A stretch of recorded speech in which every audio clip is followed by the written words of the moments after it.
चेंबूर विधानसभेचे लोकप्रिय उमेदवार,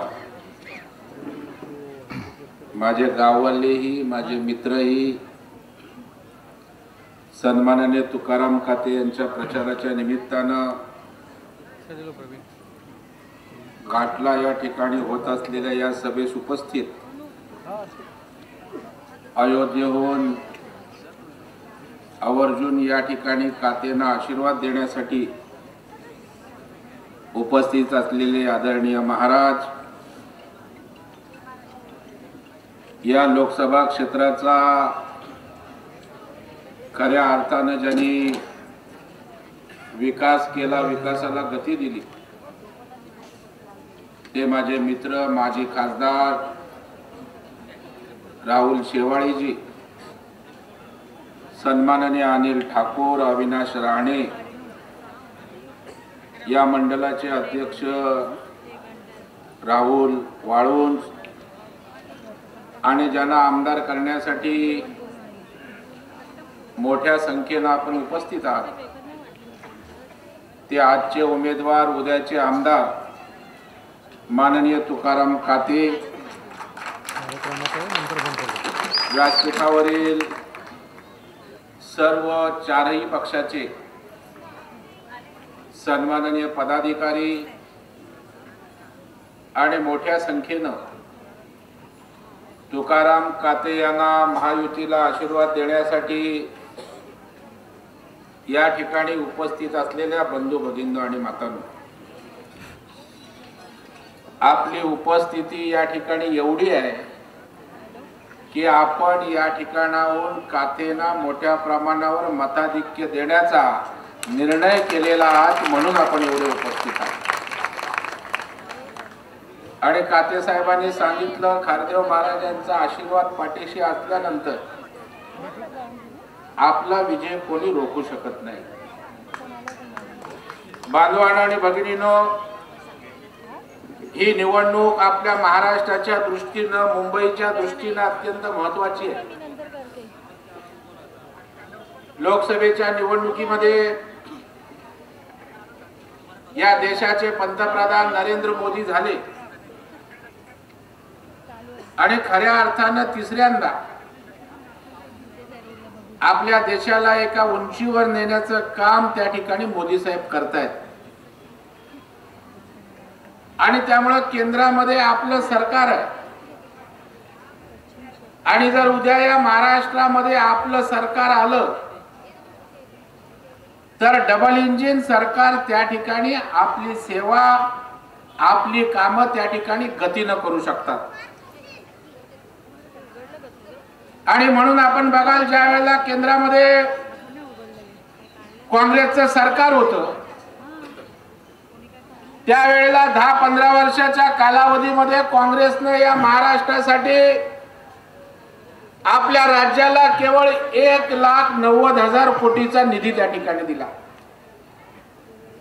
परंतु ज्या वेळेला पंतप्रधान नरेंद्र मोदी साहेबांच्या नेतृत्वाखाली आपलं महायुतीचं सरकार त्या ठिकाणी आलं, एनडीएचं, महाराष्ट्राला त्या ठिकाणी 10,50,000 कोटीचा 10 वर्षामध्ये निधी या ठिकाणी आपल्याला दिला. हा फरक लक्षात घ्या. आपला देश जगामध्ये 5वी अर्थव्यवस्था होती, 11वी अर्थव्यवस्था होती. काँग्रेसच्या काळामध्ये ज्या वेळेला मोदी या देशाचे पंतप्रधान झाले, 5व्या क्रमांकावर जगामध्ये आपला देश त्या ठिकाणी आणला.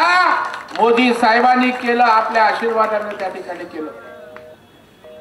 मी उल्लेख एवढ्यासाठी केला, ज्यांचं केंद्रामध्ये सरकार आहे त्या पक्षाचं, त्या युतीचं जर राज्यात सरकार असेल तर आपल्याला त्या ठिकाणी अनेक प्रकारच्या योजना मार्गी लावता येतात, आपल्याला निधी आणता येतो. आणि आपल्याकडे येत असताना आम्ही का मतं मागतोय? आम्ही मतं केवळ या ठिकाणी आमचा तुकाराम काते आमदार व्हावा एवढ्या पुरतं सीमित नाही. महाराष्ट्रामध्ये आमचं सरकार यावं केवळ एवढा सत्तेचा उद्देश आमचा नाही.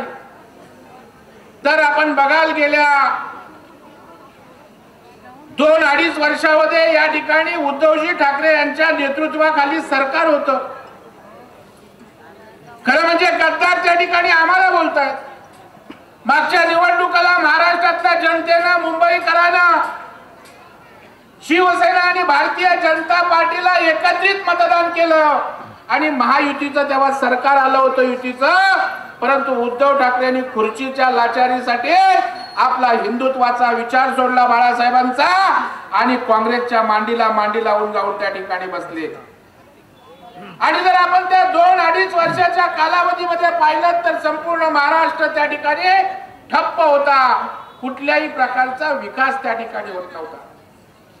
आणि मग शिंदे साहेबांनी त्या ठिकाणी उठाव केला की आदरणीय बाळासाहेबांचा हिंदुत्वाचा विचार त्या ठिकाणी उद्धवजी ठाकरे साहेबांनी सोडला. सत्तेच्या सीएम पदाच्या खुर्चीसाठी त्या ठिकाणी हिंदू हृदय सम्राट या ऐवजी जनाब बाळासाहेब त्या ठिकाणी झालं. आणि मराठी माणूस ही मुंबई मोठ्या अपेक्षेनं ज्या ठिकाणी आपल्याकडे अपेक्षा करते त्या अपेक्षा पूर्ण होताना दिसत नाहीत. हे ज्या वेळेला त्या ठिकाणी लक्षात आलं शिंदे साहेबांनी त्या ठिकाणी वैचारिक बंड केलं. बाळासाहेबांचा विचार टिकला पाहिजे, विकासाची कामं झाली पाहिजे. 80% समाजसेवा करणारी शिवसेना पुन्हा त्या ठिकाणी कामासाठी पुढे आली पाहिजे म्हणून त्या ठिकाणी सत्ता बदल केला आणि शिंदे साहेबांच्या नेतृत्वाखाली या ठिकाणी महाराष्ट्रामध्ये सरकार आलं. आणि आपण 2 वर्षाच्या कालावधीमध्ये काय कामं झाली याचा उल्लेख आमचे मित्र राहुल शेवाळे साहेबांनी केला. युवक असो, महिला असो, त्या ठिकाणचा शेतकरी असो, कामगार असो, अगदी कष्ट करणारा आमचा ठेलेवाला असो, रिक्षा चालवणारा रिक्षा ड्रायव्हर असो, गरीबाच्या कल्याणासाठी 2 वर्ष या ठिकाणी शिंदे साहेब, फडणवीस साहेब, अजितदादा त्या ठिकाणी काम करतायत.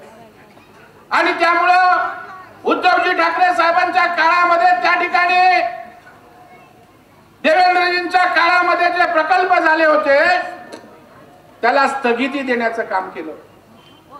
मुंबईची मेट्रो असेल, कोस्टल रोड असेल, अनेक प्रकल्प मुंबईचे थांबले. परंतु ज्या वेळेला शिंदे साहेबांच्या नेतृत्वाखाली सरकार आलं त्यावेळेला खऱ्या अर्थानं महाराष्ट्रामध्ये, मुंबईमध्ये प्रगती झाली. आज बांधवानो भगिनीनो मुंबईचं चित्र बदलतंय. आपण बघायला कोस्टल रोड असेल, मेट्रो असेल, आज मुंबई त्या ठिकाणी झपाट्याने बदलताना दिसते. कॉन्क्रीटचे रस्ते आज त्या ठिकाणी होत आहेत आणि त्याच्यामुळे देशाची आर्थिक राजधानी असणारे आपलं मुंबई शहर आपल्या सरकारच्या माध्यमातून खऱ्या खुऱ्या अर्थानं विकासाकडे जात असताना त्या ठिकाणी दिसतंय. बांधवांनो, आपल्या या सर्वसामान्य माणसांचे काय विषय असतात? काय आमचे खाते साहेब सांगत होते की या ठिकाणचे SRA प्रकल्प त्या ठिकाणी वर्षानुवर्ष रखडलेत. मला सांगायला अभिमान वाटतो, या ठिकाणी राज्याचे मुख्यमंत्री शिंदे साहेब असतील, आमच्या त्या ठिकाणचे नेते उपमुख्यमंत्री देवेंद्र फडणवीस साहेब असतील, मुंबईच्या SRA प्रकल्पांना गती देण्याचं काम कुणी केलं असेल तर ते आपल्या महायुतीच्या सरकारनं त्या ठिकाणी केलेलं आहे. जी भाडी SRA प्रकल्पाची रखडली होती ती भाडी देण्याचं काम आपलं सरकार करतंय. ज्या मोठ्या वसाहती आहेत, आंबेडकर नगर आपल्यापासून जवळ आहे, रमाबाई आंबेडकर नगर, क्लस्टर डेव्हलपमेंटच्या माध्यमातून त्या ठिकाणचा विकास होतोय. अभ्युदय नगरला त्या ठिकाणी क्लस्टरच्या माध्यमातून विकास होतोय. बीडीडीचा त्या ठिकाणी विकास होतोय. मोठ्या वसाहती आहेत त्यांचा क्लस्टरच्या माध्यमातून विकास होतोय. परंतु आमचं घाटला अजून तसंच आहे. याचं कारण बिल्डर आला तर पहिला माझा हिशोब करा आणि मग पुढे जा. बरोबर आहे ना काते साहेब? आणि मग जर तुमच्यासाठी सर्वसामान्यांसाठी काम करणारा आमचा काते आहे, जो माणूस अपक्ष येऊ शकतो निवडून, तो लोकांमधला माणूस असतो, तोच अपक्ष निवडून येऊ शकतो. आणि म्हणून काते साहेब अपक्ष निवडून आले, पत्नीला त्या ठिकाणी निवडून आले, ते लोकांनी उगाच निवडून दिलं नाही की प्रामाणिकपणे गरिबांसाठी, सर्वसामान्यांसाठी काम करणारा तुकाराम काते बाळासाहेबांचा सच्चा शिवसैनिक या ठिकाणी. आणि म्हणून माझी आपल्याला विनंती आहे, केंद्रामध्ये त्या ठिकाणी आपलं सरकार आहे, उद्या येणारे या ठिकाणी सरकार आपला विकास आपणच करू शकतो. तुमचे सारे प्रश्न सोडवण्याची जबाबदारी आम्ही घेतो. आपण कातेना या ठिकाणी प्रचंड मताधिक्य घटनार मधला निवडून टाकू. काय चाललंय यात? मतांसाठी त्या ठिकाणी विशिष्ट धर्मीयांचं लांबून चालन चाललंय आणि आम्ही त्या ठिकाणी शांतपणे बघत बसतो. बांधवाने काँग्रेसवाले एवढे हरामी आहेत. उलेमा काउन्सिल आपल्याला माहित आहे ना, उलेमा बोर्ड. त्या उलेमा बोर्डानं महाराष्ट्राच्या काँग्रेसच्या प्रदेशाध्यक्ष नाना पटोलेंना पत्र दिलं. 17 वेगवेगळ्या प्रकारच्या मागण्या केल्या. काय मागण्या केल्या? वक्फ बोर्ड येतंय, त्या वक्फ बोर्डच्या विधेयकाला त्या ठिकाणी विरोध करा. म्हणजे कोणाच्याही जमिनी हडपायला मोकळे. मुस्लिमांना त्या ठिकाणी 10% आरक्षण द्या. एवढंच नाही तर आमचं रक्षण करणाऱ्या पोलीस खात्यात सुद्धा त्या ठिकाणी आरक्षण द्या, अशा प्रकारची मागणी त्या ठिकाणी हे उलेमा बोर्ड करतंय. आणि त्या उपर भयंकर आपण मराठी माणसात हिंदुत्ववादी जनता आहे म्हणून मुद्दाम सांगतो की या ठिकाणचे नालायक काँग्रेसवाले काय मागणी मान्य करतात. त्यांनी सांगितलं 12 ते 24च्या दरम्यान ज्या दंगली झाल्या त्या दंगलीत गुन्हेगार आहेत, त्यांच्यावरचे गुन्हे माफ करा. आणि काँग्रेसनी सांगितलं आम्हाला मान्य आहे. तुम्हाला मान्य आहे? या ठिकाणी अशा प्रकारच्या मागण्या मान्य करणाऱ्या काँग्रेस पक्षाला आपण मतदान करणार आहात का? दुसरं त्या ठिकाणी नोमानी म्हणून आहे. नोमानी माहित आहे ना, धर्मगुरू. काय नोमानी बोलतो? हे छत्रपती हिंदवी स्वराज्य संस्थापक छत्रपतींचं राज्य आहे. काय नोमानी बोलतो? ही हिम्मत ही मस्ती केवळ या ठिकाणी चालते. सांगतात त्यांनी फतवा काढला, आदेश दिला की सरदार शरद पवार, सरदार उद्धव ठाकरे, राहुल गांधी आणि नाना पटोले यांच्या मागे उभे राहा. महाराष्ट्रामध्ये या ठिकाणी बदल झाला तर दिल्लीचेही तख्त त्या ठिकाणी आपण हलवू शकतो. अशा प्रकारचं त्या ठिकाणी नोमानी सांगतो. अरे तुम्हाला माहित नाही की आमच्या राजा बड्यांनी त्या ठिकाणी शौर्यगीत लिहिलं होतं. आमच्या शाहीर साबळेंनी सांगितलं होतं की दिल्लीचेही तख्त राखतो महाराष्ट्र माझा. अरे दिल्लीचं तख्त राखण्याचं काम करणारा महाराष्ट्र आहे. त्याच्यामुळे महाराष्ट्र हाच देशाला त्या ठिकाणी ताकद देणार आहे, वाचवणार आहे. आणि म्हणून माझी आपल्याला या ठिकाणी विनंती आहे, ती लोक संघटित होत असतील, ती लोक त्या ठिकाणी एकत्रितपणे येऊन आपली मतांची दादागिरी करणार असतील, आम्ही त्या ठिकाणी भूलतापांना बळी पडणार असो तर काळ आपल्याला माफ करणार नाही. लोकसभेच्या निवडणुकीमध्ये आपली चूक झाली. मोदी साहेबांच्या माणसाला त्या ठिकाणी एवढ्या नेत्याला देशभरातून चांगलं समर्थन मिळालं, पण दुर्दैवानं आपल्या राज्यातनं हवं तर यश त्या ठिकाणी मिळालं नाही. याची निश्चितच खंत आपल्या सगळ्यांना आहे. आणि म्हणून जे महाराष्ट्रात लोकसभेला झालं, आमचा राहुल शेवाळे रात्रंदिवस या ठिकाणी काम करायचा, त्याच्या नशिबी या ठिकाणी एक दिवस पण मतदारसंघातनं फिरलेला माणूस खासदार त्या ठिकाणी झाला. असा आमदार तुम्हाला हवाय? फातर्पेकरला या ठिकाणी आपण आमदार केलं. अशा 5 गोष्टी सांगा की ज्याचा अभिमान वाटेल. चांगला रस्ता आहे, चांगलं गार्डन आहे, माझ्या महिलांसाठी चांगल्या प्रकारची एखादी गोष्ट उभी केली. उलट संडासची जागा हडप करून कार्यालय बनवता. तुम्हाला लोक परत संडासात पाठवल्याशिवाय राहणार नाही. काते साहेब, आपण या लोकांना शब्द द्या की त्या ठिकाणची कार्यालयाचं पुन्हा संडास बनवण्याचं काम तुकाराम काते त्या ठिकाणी करेल. आणि म्हणून बांधवांनो, आपल्याला शब्द देतो, आज मुंबई बदलते. महाराजांना त्या ठिकाणी बोलायचं असल्यामुळे मी थोडा वेळ त्यांच्यासाठी ठेवणार आहे. आज आपण सेल्फ डेव्हलपमेंटच्या माध्यमातून मुंबई बँकेच्या सहकार्यानं या ठिकाणी पुनर्विकास, स्वयं पुनर्विकास मुंबईत सुरू केलाय. देवेंद्र फडणवीस साहेबांनी अनेक प्रकारचे हाऊसिंग साठी चांगले निर्णय घेतलेले आहेत. एसआरएच्या संदर्भात सुद्धा माझ्या सर्वसामान्य गरीब माणसाला त्या ठिकाणी चांगलं घर मिळालं पाहिजे, यासाठी सरकार रात्रंदिवस या ठिकाणी काम करतंय. माझ्या लाडक्या बहिणींना तर मी मानाचा मुजरा करतो, अभिवादन त्या ठिकाणी करतो. काल मी साताऱ्याला रहिमतपूरला होतो. मी त्या ठिकाणी जाहीर सभेत सांगितलं, उद्या आमचं सरकार महाराष्ट्रात येणार आहे, त्याच्या खऱ्या हक्कदार, त्याचे खरे शिल्पकार कोण असतील तर माझ्या या लाडक्या बहिणी आहेत. लोकसभेला वाटलं होतं, उड्या मारत होते की आता पुन्हा राज्यात सरकार येणार. आमच्या बहिणींच्या खात्यामध्ये 1,500 जायला लागले. आमच्या बहिणीनं पूर्ण महाराष्ट्राचं वातावरण त्या ठिकाणी बदलून टाकलं आणि आम्ही काळजी घेणार आहोत. आमच्यावर त्या ठिकाणी टीका केली जाते. लाडकी बहीण योजना ज्या वेळेला आली त्यावेळेला शेवाळे साहेब, उद्धव ठाकरे साहेब काय म्हणाले, 1,500 रुपयात कुठे त्या ठिकाणी संसार चालतो का, घर चालतो का?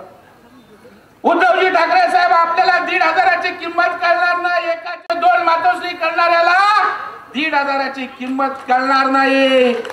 पण ज्या वेळेला माझ्या लाडक्या बहिणीच्या घरी कोण आजारी असतं, औषधे घ्यायची असतात, त्याला औषधे घ्यायला सुद्धा 1,000-500 तिच्याकडे नसतात. आणि ज्या वेळेला ती बघते माझ्या खात्यात 1,500 रुपये आले, तिला एक वेगळा आनंद आणि दिलासा त्या ठिकाणी मिळतो. ज्या वेळेला त्या ठिकाणी शिक्षणासाठी वह्या, पुस्तक, पेन, पेन्सिल घ्यायची असते, त्यावेळेला माझ्या गरीब महिलेकडे त्या ठिकाणी 1,000-500 सुद्धा कधी कधी नसतात. त्यावेळेला त्या ठिकाणी तिच्या खात्यात 1,500 रुपये येतात. तिला वाटतं माझ्या भावानी मला या ठिकाणी ओवाळणी केले, तिला दिलासा त्या ठिकाणी मिळतो. बांधवना विषय सामाजिक विषय. मी टीव्हीवर एक जाहिरात बघितली. माझी एक भगिनी, आपण सर्वसामान्य कुटुंबातले आहोत, दिवसभर काबाड कष्ट करणारी आपण लोक आहोत. दिवाळी आली, सण आली तर एखादा शर्ट पीस, पॅन्ट पीस घ्यायचा असेल तरी माझ्या घरचे माता भगिनी विचार करतात, 500-1,000 रुपये खर्च झाले तर माझ्या संसाराचं कसं होणार. आज ती माझी बहिणी टीव्हीवर सांगत होती, मी कधी दिवाळीला नवीन साडी घेतली नव्हती, पण या वेळेला माझ्या मुख्यमंत्री लाडक्या बहिणीचे 1,500 आले, मी 500 रुपयाची साडी घेतली. हे मोल उद्धवजी ठाकरे साहेब माझ्या लाडक्या बहिणींना, हे आमच्या गरिबांना, हे गरिबाचं सरकार आहे. हे त्या ठिकाणी ऐशाराम करणाऱ्या नेत्याचं सरकार नाही. तुमच्यासारख्या अशा वस्तीत राहणाऱ्या, रिक्षा चालवणारा एकनाथरावजी शिंदे महाराष्ट्राचा मुख्यमंत्री आहे. मुख्यमंत्री रस्त्याने जात असेल, कुणी हात केला, थांबलं तर रस्त्यात उतरून प्रोटोकॉल बाजूला ठेवून त्याला मिठी मारणारा मुख्यमंत्री या महाराष्ट्राचा या ठिकाणी आहे.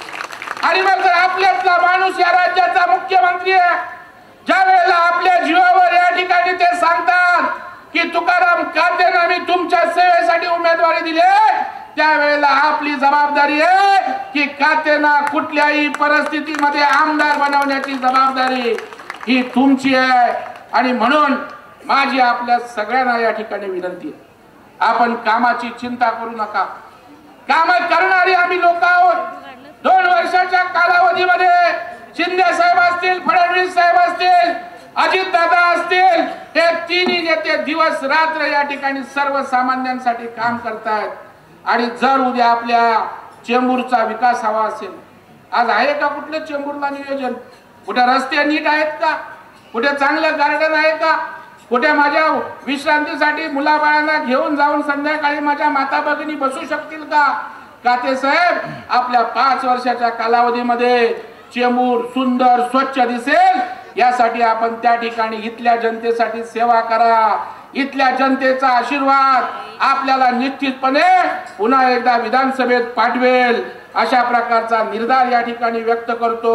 आपण साऱ्या जणांनी मराठी माणसाच्या रक्षणासाठी, हिंदुत्वाच्या रक्षणासाठी या ठिकाणी आपल्या हक्काचा उमेदवार तुकाराम काते यांना पुन्हा एकदा आमदार पाठवा. नगरसेवक म्हणून आपण त्या ठिकाणी त्यांची कारकीर्द पाहिलेत, आमदार म्हणून त्यांची कारकीर्द आपण पाहिलेत. छत्रपती शिवाजी महाराजांच्या रायगडच्या भूमीतनं ते येतात. 14 ताळ्याचा सत्याग्रह करणारा परमपूज्य डॉक्टर बाबासाहेब आंबेडकरांच्या भूमीतनं येतात. तुमच्या माझ्यातला सर्वसामान्य कार्यकर्ता आज आपल्याकडे आशीर्वाद मागायला आलाय. माझी एकच विनंती आहे, माझ्या भगिनी मोठ्या प्रमाणावर आहेत. भगिनी जर एखाद्या बाजारामध्ये मेथीची जुडी घ्यायला गेली तर ताई उलटी सुलटी करता ना, सडले का, कुजले का, जर 25 रुपयाची जुडी घेताना एखादा मडकं घ्यायचं असेल तर 10 वेळा ठोकून बघता, पाणी त्या ठिकाणी लिकेज होईल का? मग जर उद्या आपल्या मतदारसंघाचं नेतृत्व कोण करणार आहे हे ठरवणारं तुमचं बाबासाहेबांनी दिलेलं लाख मोलाचं मत आहे, ते आपण विचार करून टाका. आणि ज्या वेळेला विचार करून मतदान कराल त्यावेळेला तुकाराम कातेशिवाय दुसरा पर्याय दिसणार नाही, हा विश्वास व्यक्त करतो. आणि एवढ्या संख्येने उपस्थित राहून आपण काते साहेबांना आमच्या महायुतीला जो आशीर्वाद दिला त्याबद्दल मी महायुतीच्या वतीनं आपल्या सगळ्यांना लाख लाख धन्यवाद देतो. जय हिंद, जय महाराष्ट्र, भारत माता की जय. जय भीम.